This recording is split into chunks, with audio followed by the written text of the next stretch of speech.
여러분, 세상 사람들은 문명이라는 말을 많이 하고 또 팔자라는 말도 많이 합니다.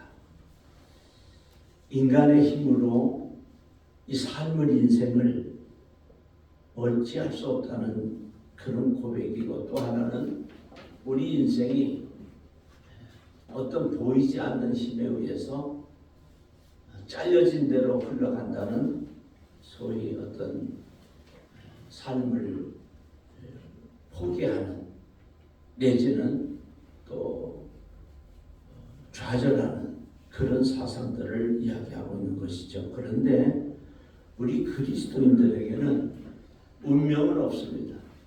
그리스도인들에게는 하나님의 섭리만 있을 뿐입니다. 오늘 본문에는 예수님을 만나서 소위 세상 사람들이 이야기하는 운명과 팔자가 바뀐 사람이 나옵니다. 그 주인공은 맹인 바디메오였습니다. 그의 인생은 예수님을 만나면서 송두리째 아주 바꿔져서 눈을 뜨게 되고 자기 인생의 앞길을 가게 되고 우리 예수님의 제자가 돼서 오늘 성경에 이렇게 기록되어지는 영광을 얻게 됩니다. 우리가 여기서 몇 가지 살펴볼 것이 있는데, 그 중에 첫 번째는 예수님을 만나는 기회를 놓치지 말라는 것입니다. 세상 모든 일에는 때가 있습니다. 봄, 여름, 가을, 겨울이 있고요. 인생에도 어린 시절, 또 청소년 시절, 청년의 때, 중년의 때, 노년의 때, 때가 있습니다. 그런데 가장 중요한 때는 오늘 이 맹인 바디메오처럼 예수님을 만나는 때입니다. 저와 여러분은 복이 있어서 하나님의 특별한 은총을 입어서 이제 예수님을 벌써 만나게 됐습니다. 이것은 하나님께서 우리에게 주신 특별한 은총입니다.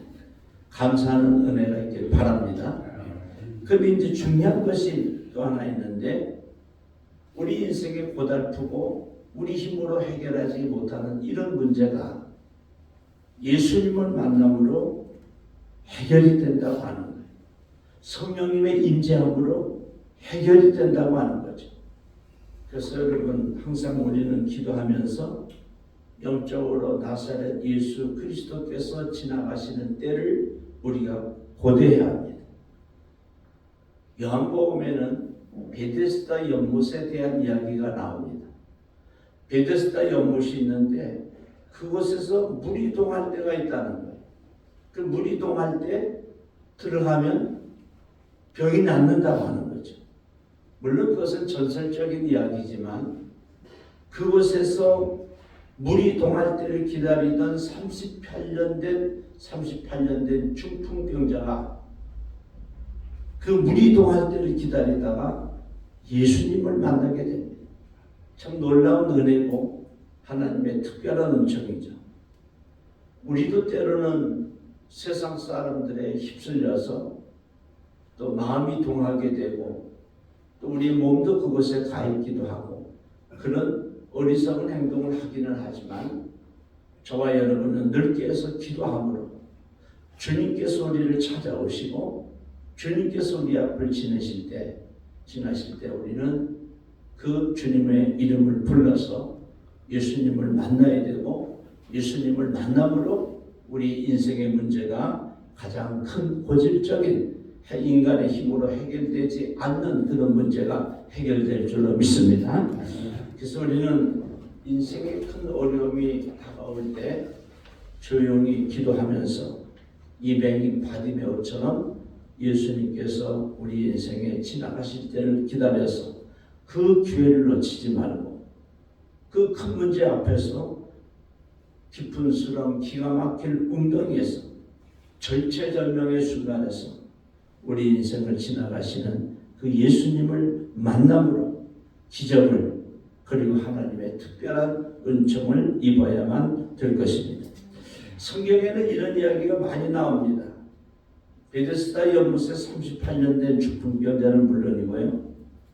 그 극심한 가뭄 속에서 이제 아들과 떡 하나 만들어 먹고 죽으려고 하는 사르밧 과부에 대한 이야기, 그리고 아들이 없어 고생하던 이 수냄 여인이 엘리사 하나님의 선지자가 지나갈 때마다 그의 쉴 곳과 또 기도할 것을, 먹을 것을, 입을 것을 준비해 놓던 이 수냄 여인이 엘리사를 만나서 아들을 얻고 또 죽은 아들을 살리는, 사르밧 과부도 죽은 아들을 또한 살리게 되죠.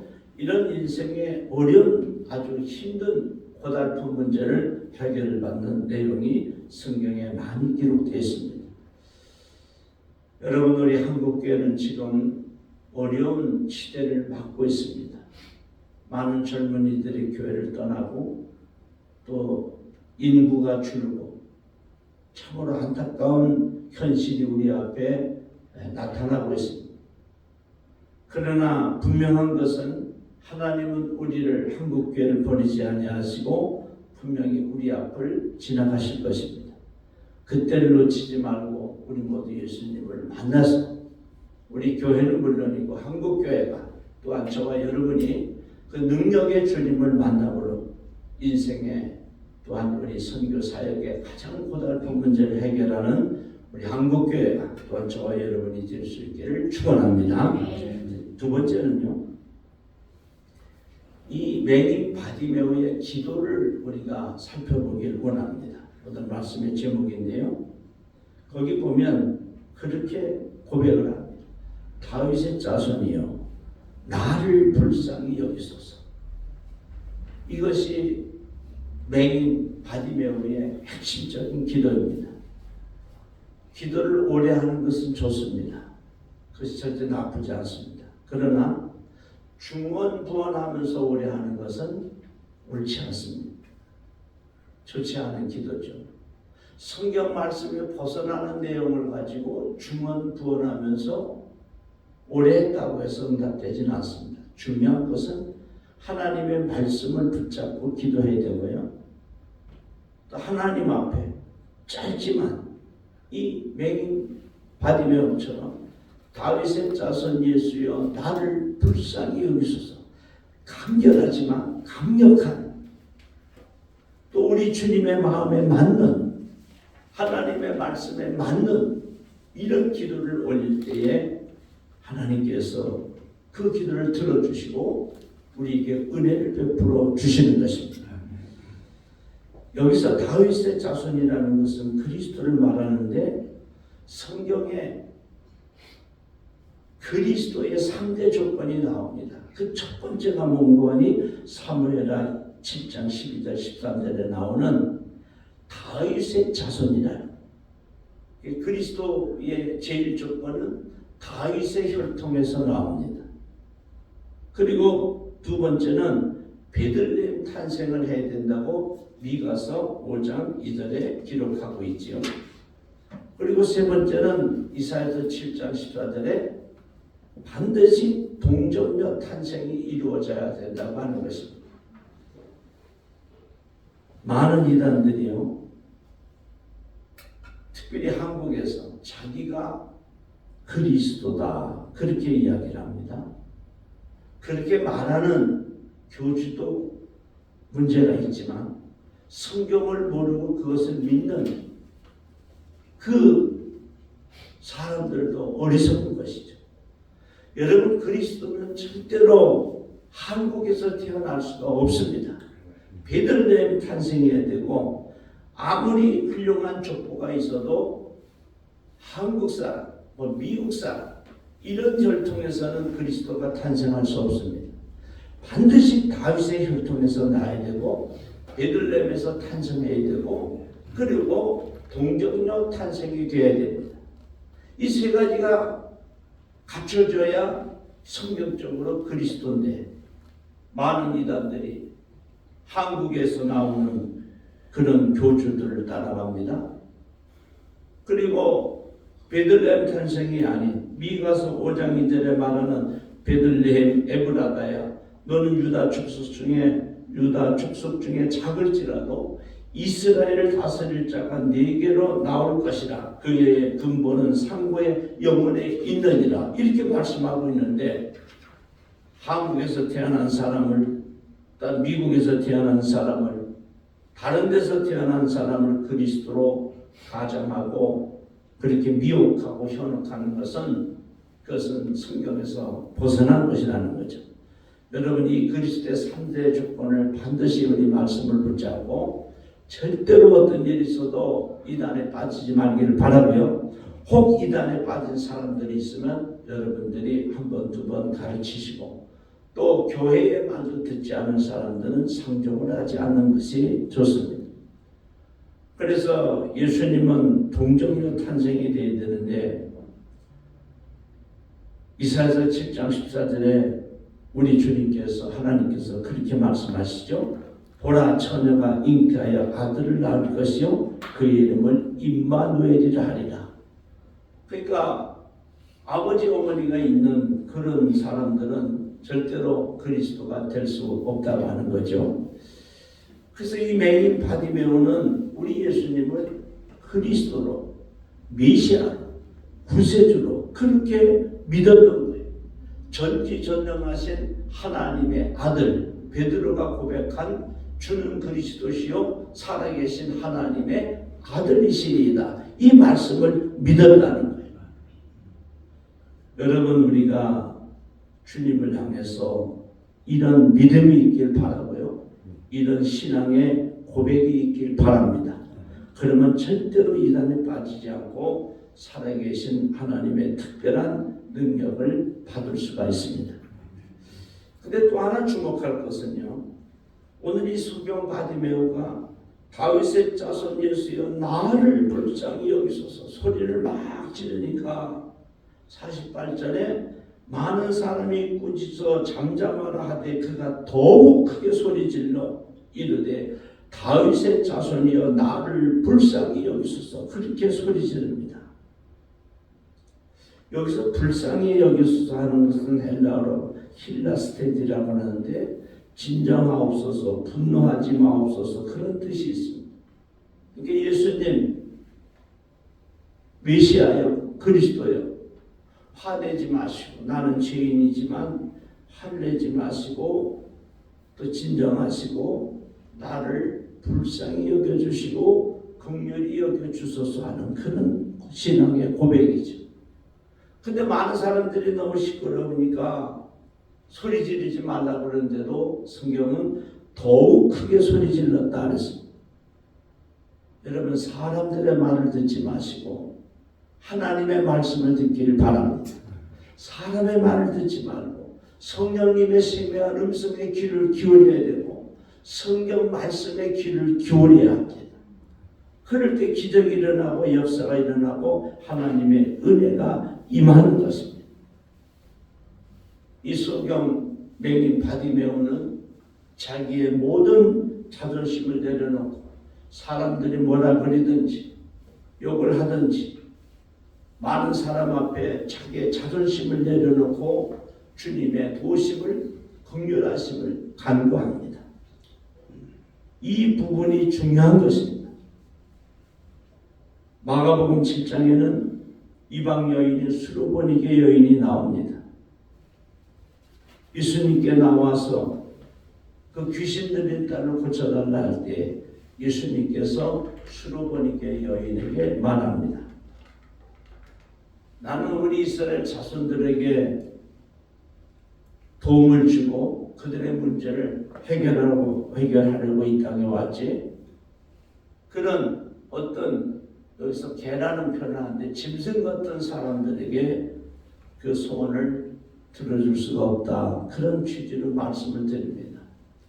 그때 이 수르보니게 여인이 참 기가 막힌 신앙의 고백을 합니다. 26절에요. 주여, 올소이다마는 상 아래에 있는 개들도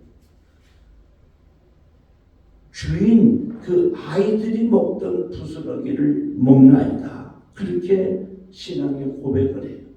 그 이야기는 다 그 이스라엘 민족들이 은혜를 입고 축복을 받고 특별한 은총을 받지만 그래도 부스러기 같은 그런 은혜라도 베풀어 주옵소서.